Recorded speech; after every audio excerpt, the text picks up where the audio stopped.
Hi friends, welcome to Jaya's garden. நம்ம வீட்டில் Taiwan pink கொய்யா கிட்டத்தட்ட ஒரு 30-40 காய் வந்து காய்ச்சி நல்லா அறுவடை பண்ணி சூப்பராக சாப்பிட்டவங்க எல்லாருக்குமே தெரியும்.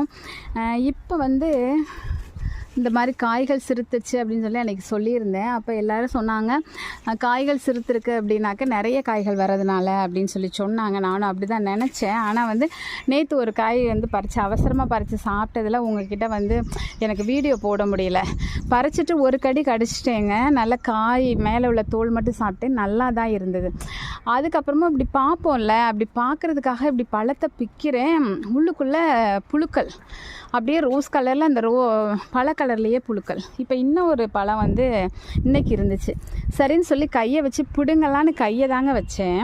டொபக்குன்னு உள்ளே போயிடுச்சு. ஏறுங்க, கலரே வேறு மாதிரி ஆயிடுச்சு. ஒரு மாதிரி கலரே சோப்பாகவே இல்லாமல் ஒரு மாதிரி கருப்பாக